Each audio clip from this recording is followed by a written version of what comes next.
দর্শক, আজকে আমার হাতে অনেকগুলো খবর আছে। আমি আজকের আলোচনাটা যতটুকুই সম্ভব প্রচুর তথ্য গুছিয়ে রেখেছি আপনাদের দেবার জন্য। জানি না কতটুকু দিতে পারবো। আজকের যে ব্রেকিং খবরগুলো আছে আমার হাতে, সেই খবরগুলোর প্রথমে আমি শিরোনাম জানিয়ে দিচ্ছি।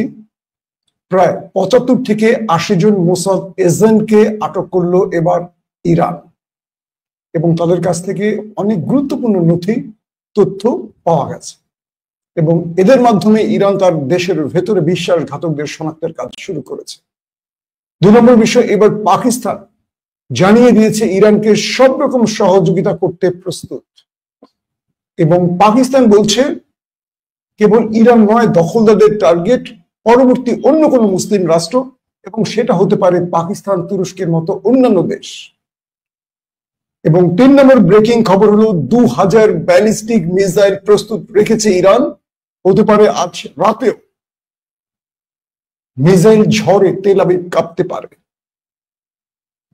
তারপরের ব্রেকিং খবর, যে কোনো সময় আমেরিকার বেজকে টার্গেট করে ইরান আক্রমণ করতে পারে। সঙ্গে ফ্রান্স এবং ব্রিটেন, জার্মানের বিভিন্ন ক্যাম্পকে অর্থাৎ সেনা ঘাঁটিকেও টার্গেট করতে পারে ইরান।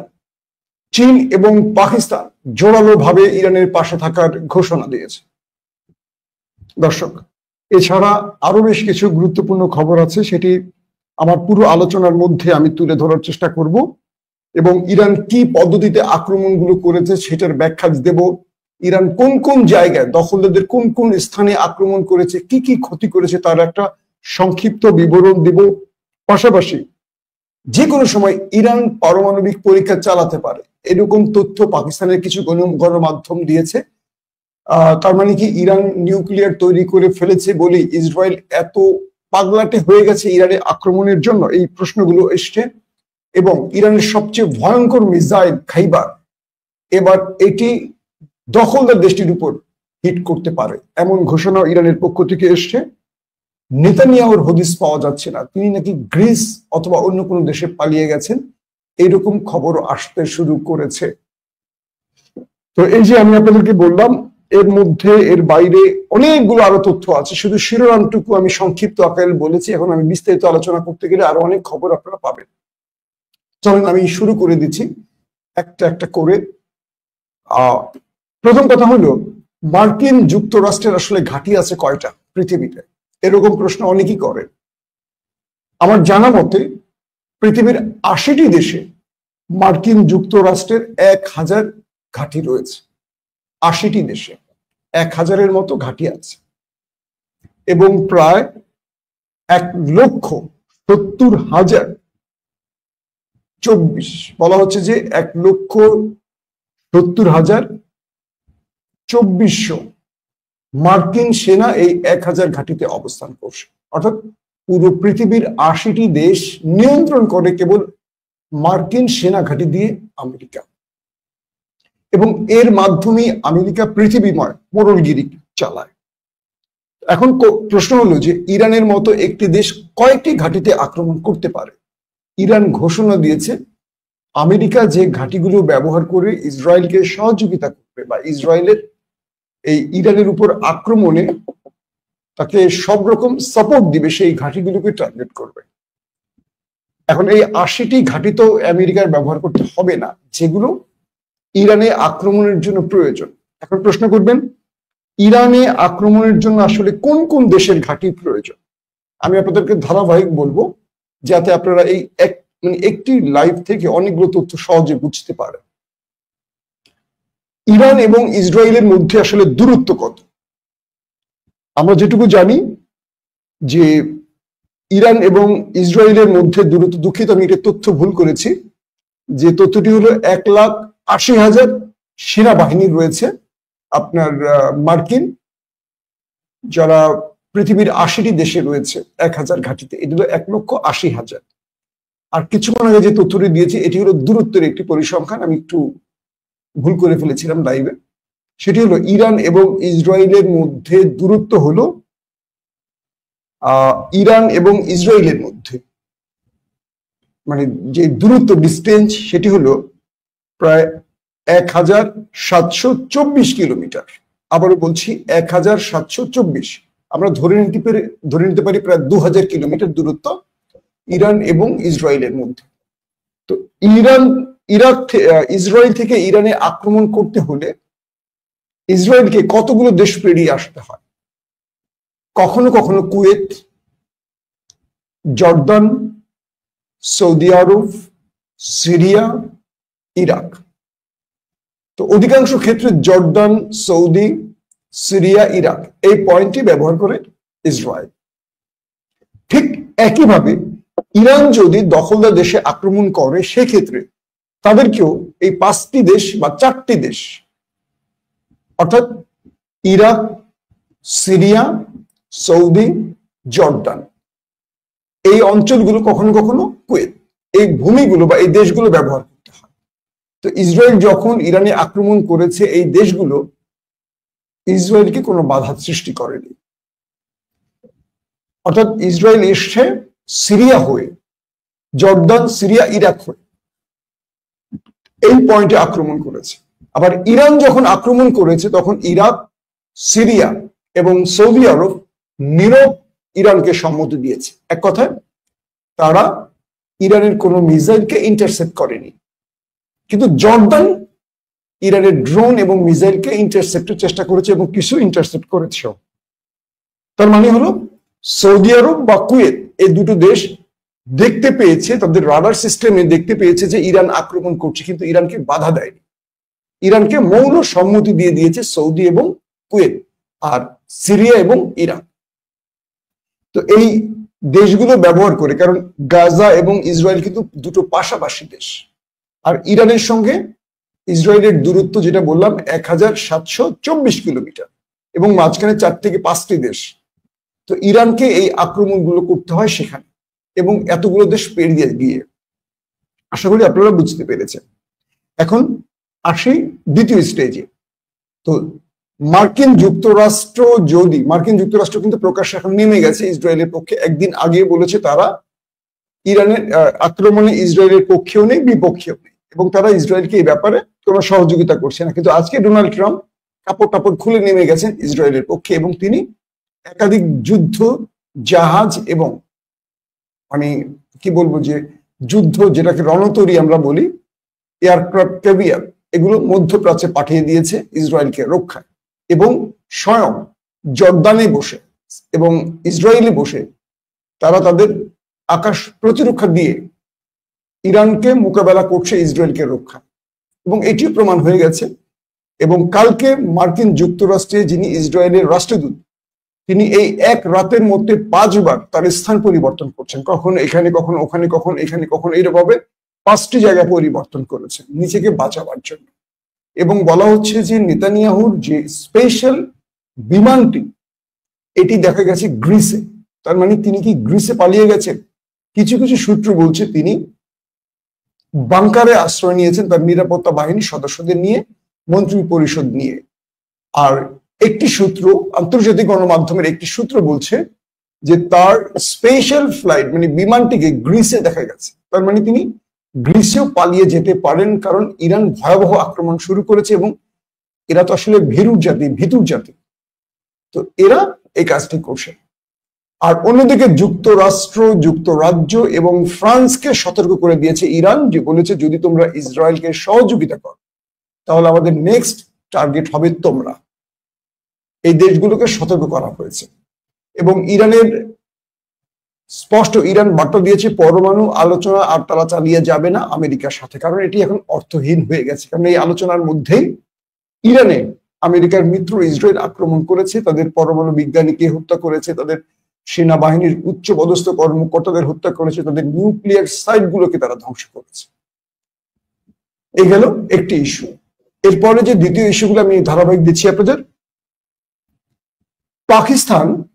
পাকিস্তানের যিনি প্রতিরক্ষা মন্ত্রী খাজা আসিফ, তিনি জানিয়েছেন যে ইরানে যে আক্রমণটি দখলদাররা করেছে এটি কোনোভাবে কোনো মুসলিম বিশ্বের বা মুসলিম দেশের মেনে নেয়ার মতো নয়। এবং তিনি বিশ্বের প্রতিটি মুসলিম দেশকে সতর্ক করে বলেছেন দখলদাররা কেবল ইরান নয়, ইরানকে তারা শেষ করে দিয়ে নেক্সট প্রজেক্ট আসবে তাদের অন্য কোনো দেশ। হতে পারে দ্বিতীয় স্টেজে তারা পাকিস্তানকে টার্গেট করবে, তৃতীয় স্টেজে তারা তুরস্ককে টার্গেট করবে, এরপর অন্য কোনো দেশের নাম চলে আসবে। পাকিস্তান এটা বলছে যে ইরানকে তারা দমাতে চাইছে এবং ইরানের চেয়ে তাদের কাছে আতঙ্কের বিষয় হলো পাকিস্তান। তো ইরানকে যদি তারা দমাতে পারে এরপর তারা পাকিস্তানে নজর দেবে এবং এরপর তারা তুরস্কে নজর দেবে এবং পুরো পশ্চিমা দুনিয়া এদেরকে সাপোর্ট দেবে, মানে দখলদার দেশটিকে সাপোর্ট দেবে। তাই এখনই উচিত প্রতিটি দেশে ইরানের পাশে দাঁড়ানো। এবং ইরানের সাথে টেলিফোনে কথা বলেছেন দুই দেশের উচ্চ পর্যায়ের ব্যক্তিরা এবং বলেছেন ইরান যে সহযোগিতা চায় পাকিস্তান সেই সহযোগিতা করতে প্রস্তুত। ইরানকে আসলে পাকিস্তান কি কি সহযোগিতা করতে পারে? পৃথিবীর নাম্বার 1 ইন্টেলিজেন্স যদি আমরা বলি প্রথম সারির 5টি, এর মধ্যে পাকিস্তানের আইএসআই নামটি আছে। ক্ষেত্র বিশেষ সিআইএ, মোসাদ এবং রাশিয়ান ইন্টেলিজেন্সের পরে নামটি আসে আইএসআই। রয়ের অবস্থান এর চেয়েও পরে অনেকগুলো ক্ষেত্রে। সাম্প্রতিক বড় বড় ঘটনাগুলোতে রয় অনেক পিছনে পড়ে যায়, পাকিস্তানের ইন্টেলিজেন্সের নাম উপরে আসে। 2 নম্বর, পাকিস্তানের পাইলট অর্থাৎ যারা যুদ্ধ বিমান পরিচালনা করেন এরা পৃথিবীর শ্রেষ্ঠ পাইলটদের তালিকায় রয়েছে। যদিও গ্লোবাল পাওয়ার মানে যে ওদের যে ঘোষণা করে সামরিক ক্ষেত্রগুলোতে, যাক বিদ্যুৎ এসছে, একটু ঠান্ডা হবে ঘর এবার। তো গ্লোবাল ফায়ার প্ল্যানের যে তথ্য আছে সেই তথ্য বলছে যে পাকিস্তানের র্যাঙ্কিং সামরিক ক্ষেত্রে ভারতের চেয়ে অনেক পেছনে হলেও তাদের বিমান বাহিনীর অবস্থান মানে তাদের পাইলটের সাম্প্রতিক অর্জনগুলো ভারতকে মানে আতঙ্কে ফেলে দিয়েছে, ভয় পাইয়ে দিয়েছে। তো এক্ষেত্রে পাকিস্তান তার বিমান বাহিনীর পাইলটদের দিয়েও ইরানকে সহযোগিতা করতে পারে।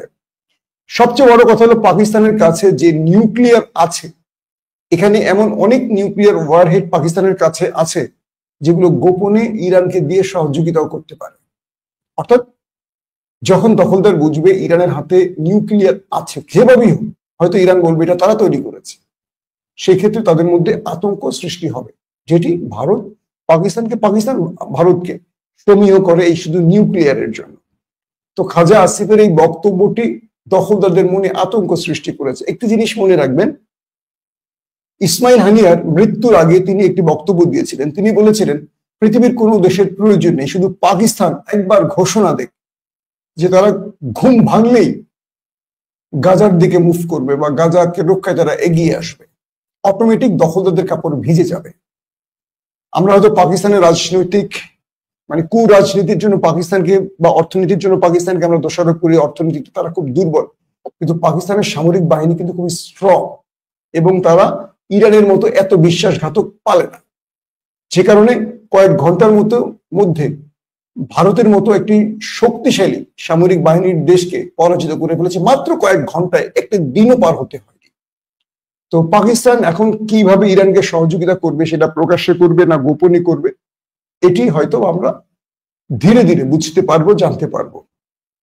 কারণ পাকিস্তান প্রকাশ্যে দাঁড়িয়ে গেছে, তুরস্ক প্রকাশ্যে দাঁড়িয়ে গেছে, রাশিয়া চীন প্রকাশ্যে ইরানের পাশে দাঁড়িয়ে গেছে এবং তুরস্ক বলেছে নেতানিয়াহু যা করছে এটি সন্ত্রাসীদের কাজ, এটা কোনো সভ্য রাষ্ট্রের কাজ না, এটি রাষ্ট্রই কাজ করে না যে একটি অভিযোগ তুলে দিয়ে একটি দেশে আক্রমণ করে এতগুলো মানুষকে মেরে ফেলবে বিনা কারণে।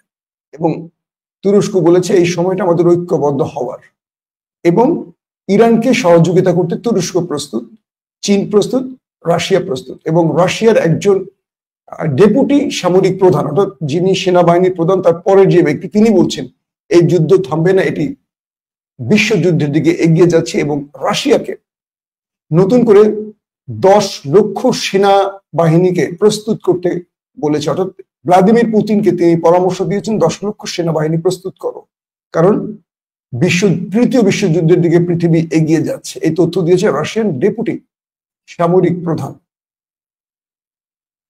তারপরের বিষয়টি হলো ইরান প্রস্তুত রেখেছে 2000 ব্যালিস্টিক মিসাইল। এটি হলো দখলদারদের টার্গেটকে লক করে রেখেছে, অর্থাৎ এই টার্গেটগুলোকে ধ্বংস করার জন্য। এখন আপনি প্রশ্ন করবেন গতকালকে ইরান যে আক্রমণ করেছে এই আক্রমণের স্থানগুলো কি কি হতে পারে? আমি উল্লেখযোগ্য কয়েকটি বলি। ইরান তো প্রায় 150-র অধিক স্থানে টার্গেট করেছে, 150-র অধিক স্থানে ইরান অ্যাটাক করেছে, মানে 5 দফা অ্যাটাক। হয়তো আপনার গণমাধ্যমে 1 দফা 2 দফার খবর পেয়েছেন, 5 বার ইরান আক্রমণ করেছে দখলদার দেশে। তো এর মধ্যে 150-র অধিক জায়গাকে একদম চূর্ণ বিচূর্ণ বা লন্ডভন্ড করে দিয়েছে ইরান। আসেন, ইরান উল্লেখযোগ্য কি কি ক্ষতি করেছে দখলদার দেশের আমি এক নজরে আপনাদের জানাচ্ছি।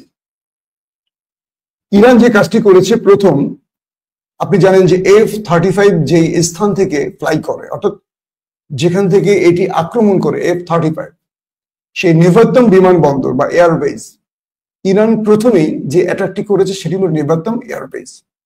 এটিকে এখান থেকেই দখলদার দেশটি পৃথিবীর বিভিন্ন দেশে এই F-35 সহ আরো বেশ কিছু গুরুত্বপূর্ণ যুদ্ধ বিমান পরিচালনা করে। তো প্রথমেই নিভাত্তাম এয়ারবেসকে আক্রমণ করে এবং সেটিকে মোটামুটি ধ্বংস করে দেয়, যেটিকে বলা হয় কমান্ডো ও কন্ট্রোল সেন্টার। নিভাত্তামকে বলা হয় কমান্ডো অ্যান্ড কন্ট্রোল সেন্টার দখলদার দেশটি। এখানে শক্তিশালী আক্রমণ করেছে ইরান। দ্বিতীয়, ইরান আক্রমণ করেছে অফ দ্য এয়ারবেসে। বলা হচ্ছে যে এখান থেকে ইলেকট্রনিক ওয়ারফেয়ার সেন্টার ও ড্রোন কমান্ডো ব্যবহার করে দখলদার দেশটি। আবারও বলছি, অফ দ্য এয়ারবেস, এখান থেকে দখলদাররা তাদের ইলেকট্রনিক্স ওয়ারফেয়ার সেন্টার যেটিকে বলে, এখান থেকে তাদের সার্ভারিং নেটওয়ার্ক জ্যাম, এই যে ইরানের ভেতরে তাদের যে আকাশ প্রতিরক্ষা সিস্টেমকে জ্যাম করে দেয়া, রাডারকে অকেজ করে দেয়া, এই কাজটি হয়েছে এই অফ দ্য এয়ার বেজ থেকে। এবং এখান থেকে ইলেকট্রনিক ওয়ারফেয়ার ব্যবহার করে তারা ইরানকে মানে অন্ধ করে দিয়ে, কানা করে দিয়ে, এবং তারা সফলভাবে আক্রমণ চালায়। ঠিক এই জায়গাটিতেও ইরান আক্রমণ করেছে। পাশাপাশি ড্রোন কমান্ডো, দখলদাররা যেখান থেকে ড্রোন ব্যবহার করে মানে তাদের শত্রুদের উপর, বা হতে পারে সেটা ইয়েমেন, হতে পারে হিজবুল্লাহ, হতে পারে গাজা, হতে পারে ইরান, এই জায়গাতেও তারা ড্রোন ব্যবহার করেছে ইরানের বিরুদ্ধে। তাই ইরান এই জায়গাটিকে লক করে এখানে আক্রমণ করেছে। তৃতীয় দফা তারা আক্রমণ করছে তেলনগ এয়ারবেস। বলা হচ্ছে যে এটি হলো দখলদারদের আকাশ প্রতিরক্ষা সিস্টেম, মানে এটি হলো রাজধানী যে তেল আবিব, একদম তেল আবিবের প্রাণ কেন্দ্রে। তো এখানে আকাশ প্রতিরক্ষা সিস্টেম ও বিমান ঘাঁটি রয়েছে দখলদারদের। এখানেই তাদের আপনার থার্ড, তারপর অ্যারো 1, 2, 3, তারপর আয়রন ড্রোম গুলো প্রস্তুত রেখেছে দখলদার। ঠিক এখানেও তারা আক্রমণ করে কয়েকটি আয়রন ড্রোমকে কবরে পাঠিয়েছে, এমন তথ্য পাওয়া গেছে। এবং বলা হচ্ছে এটি প্রায় আংশিক না, অর্ধেকের মতো এখন অচল হয়ে আছে এই গুরুত্বপূর্ণ বেসটি। তো ইরানের এই মোট মানে মূল ফ্রেমে পাশাপাশি তাদের প্রতিরক্ষা সদর দপ্তরকে আক্রমণ করেছে। একটি সূত্র বলছে যে তাদের বিমান বাহিনীর প্রধানকে বোধহয় ওপারে পাঠিয়ে দিয়েছে। এখন এটা নির্ভরযোগ্যভাবে আমার কাছে তথ্য আসেনি, আমি কিছু কিছু সূত্র পেয়েছি যে তাদের মানে দখলদারদের বিমান বাহিনীর প্রধান, যদি এই খবরটি সত্য হয় আলহামদুলিল্লাহ বলতে হবে। তো তাদের প্রতিরক্ষা দপ্তরেও আক্রমণ করেছে, সেটাকেও মোটামুটি লন্ডভন্ড করে ফেলেছে। এবং পাশাপাশি তাদের সামরিক বেশ কয়েকজন উচ্চ পদস্থ অফিসারকে টার্গেট করতে তেল আবিবের ভেতরে গুরুত্বপূর্ণ কয়েকটি বাড়িতেও আক্রমণ হয়েছে। আসেন আমরা আমাদের কিছু ছবি দেখাই। আপনারা ছবি দেখার, আমি কিছু ভিডিও আপনাদের দেখাবো। আজকে আমি ভুলে গেছিলাম যে ছবিগুলো আপনাদের দেখাবো। দেখেন দখলদারদের বিমানবন্দরটা একটু দেখেন আপনারা। Ehtiyat edən İsrail ölkənin hava məkanını uçuşlara bağlayıb, İran İsrailə hava hücumu ilə həyata keçirib. 150-dən çox pilotsuz uçuş aparatı İraqın hava məkanını keçərək əks həmlə üçün İranın cavab zərbələrinin এটি আপনারা যেটি দেখলেন এটি দখলদারদের একটি গুরুত্বপূর্ণ বিমানবন্দর, এটাকে দেখছেন একেবারে ছাই করে ফেলছে পুড়িয়ে। এটাও ইরানের আক্রমণের ফলে হয়েছে। আজকে দিনে আমি দেখিয়েছি F-35 কিভাবে উড়িয়ে দিয়েছে। আসেন সেই F-35 কে কিভাবে ইরান ইন্টারসেপ্ট করেছে তার একটু ভিডিও আমরা আপনাদেরকে আবার দেখাই।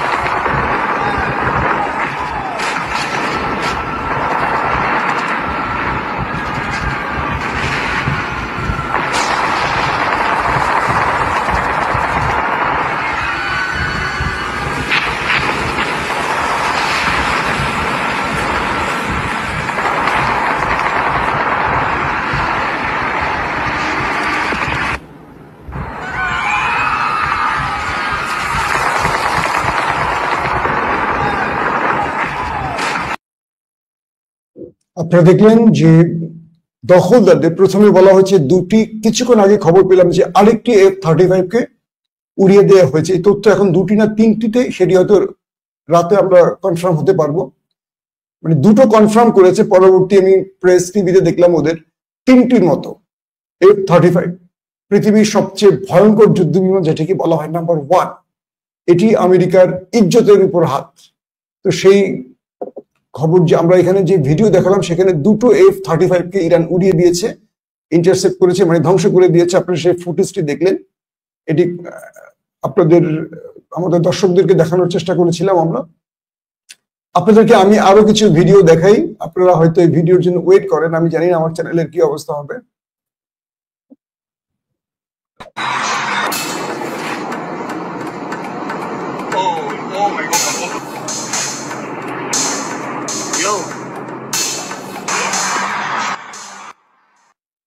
আপনারা দেখতে পাচ্ছেন যে দৃশ্যগুলো, এগুলো ইরানের মিসাইল ঢুকছে দখলদার দেশটির ভেতরে, এবং দখলদার দেশটিকে দেখেন এই মিসাইল গুলো কিন্তু সব অ্যাটাক করছে। এগুলো কিন্তু ইন্টারসেপ্ট হচ্ছে না, এগুলো ইন্টারসেপ্টের এরিয়া পার হয়ে ঢুকে গেছে। একটি দুটো না, কি পরিমাণ ঢুকছে দেখেন।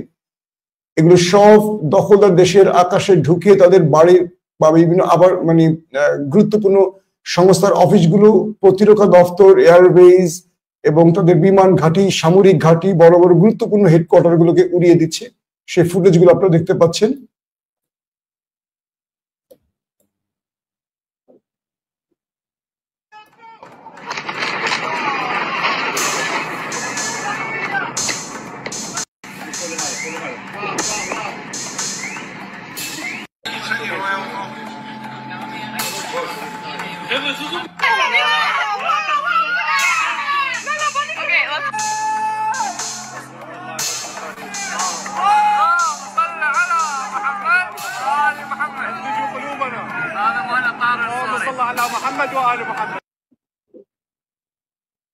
প্রিয় দর্শক, এরকম অনেকগুলো দৃশ্য আমাদের হাতে এসেছে, এবং ইতিমধ্যে আপনারা সোশ্যাল মিডিয়ার কল্যাণে দেখেছেন যে দখলদারদের ভিতরের চিত্র আরো খারাপ অবস্থায় আছে। দেখেন তাদের অবস্থা কি করেছে। তো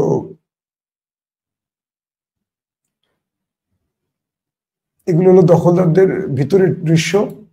ইরানের আক্রমণে দখলদার দেশটির ভিতরের দৃশ্যগুলো একবার দেখেন কি অবস্থা আছে।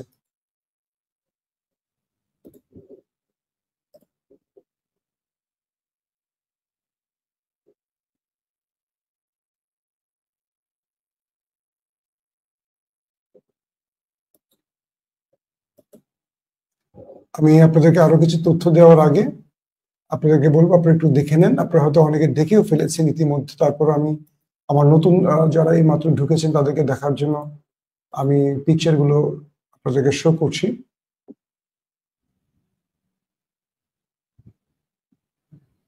মোটামুটি ইরান যে গত রাতে আক্রমণ করেছে, আক্রমণগুলো আসলেই মানে আমরা বুঝতে পারিনি যে এইরকম একটা কাজ করতে পারে ইরান। কারণ ইরানের যে অ্যাটাক হয়েছে, তারপরে অল্প সময়ের ব্যবধানে ইরান যে এভাবে ঘুরে দাঁড়াবে, এটা বোঝা আসলে খুব কঠিন ছিল। এবং ইরান যে কাজটি করছে, তাদের প্রতিরক্ষা ও স্যাটেলাইট সেন্টারগুলোকে উড়িয়ে দিয়েছে। দখলদারদের যে প্রতিরক্ষা এবং তাদের যে স্যাটেলাইট সেন্টার, সেখানেও আক্রমণ করেছে।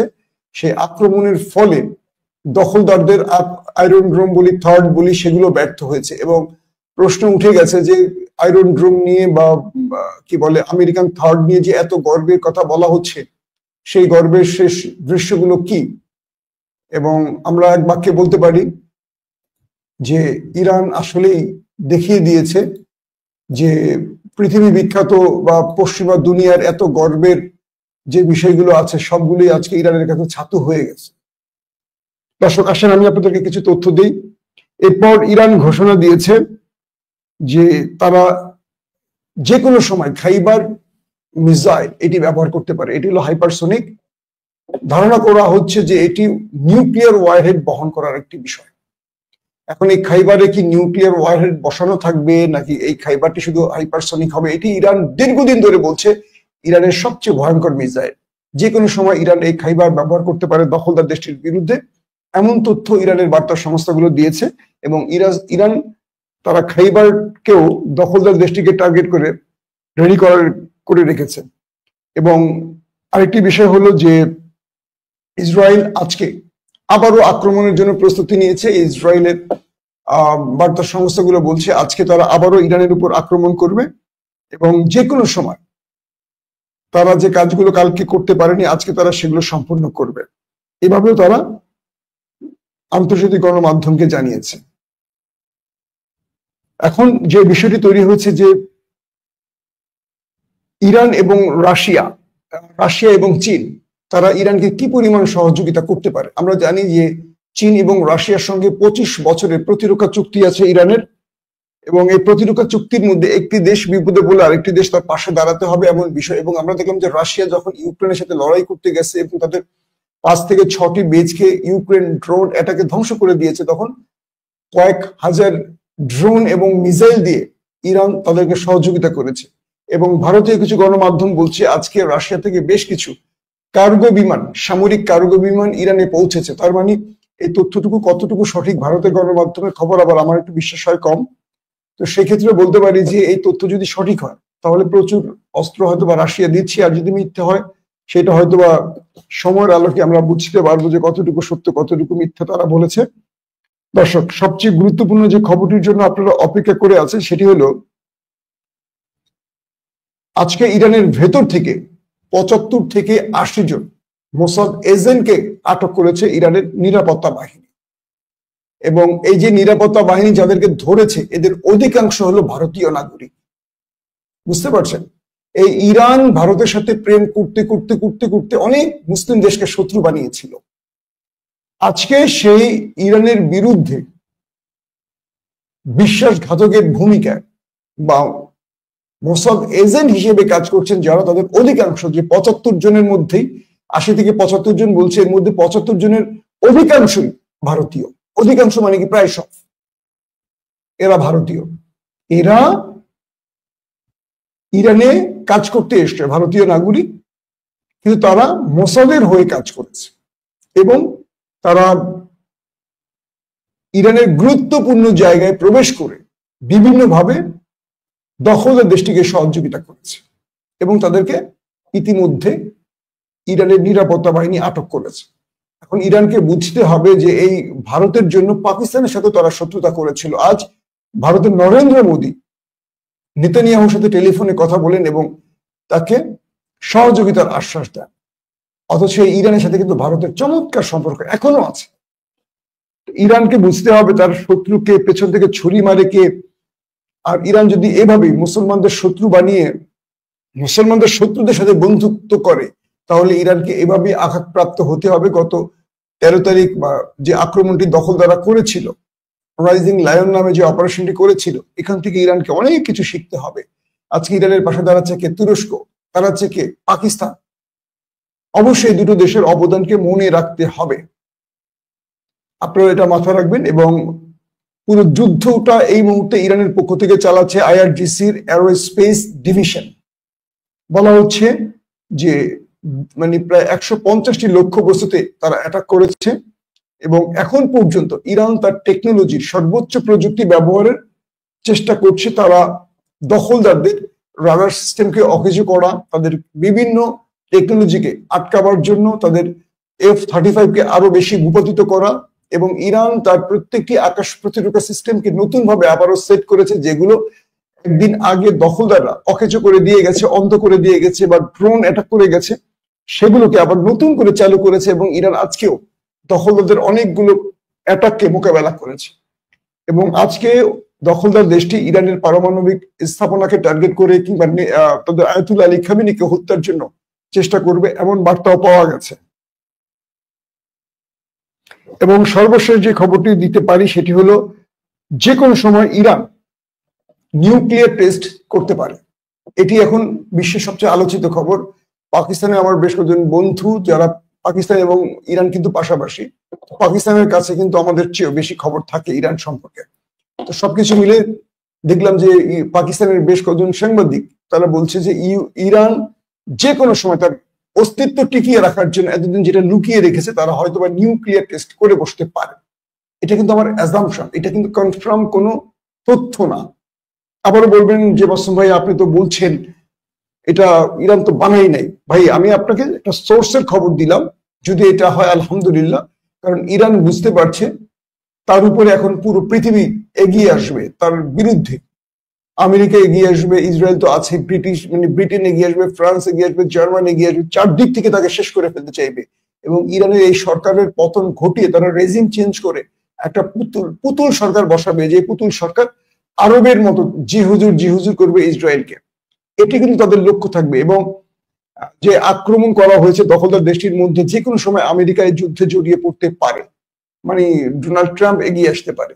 তাই এই মুহূর্তে ইরান যদি একটি পারমাণবিক টেস্ট করে বসে, তাহলে পৃথিবীর সব দেশ ভয় পাবে। কারণ পারমাণবিক শক্তিধর দেশকে টোকা দেওয়ার আগে চিন্তা করতে হয়। যে কোনো দেশ তার অস্তিত্ব টিকিয়ে রাখার জন্য সর্বশেষ যে কাজটি করে সেটি হলো নিউক্লিয়ার ব্যবহার। তো এই মুহূর্তে ইরান যদি এরকম কিছু করে, আমি জানি না ইরানের পরিকল্পনা কি, আমরা অপেক্ষায় আছে যে ইরান এমন কিছু করুক।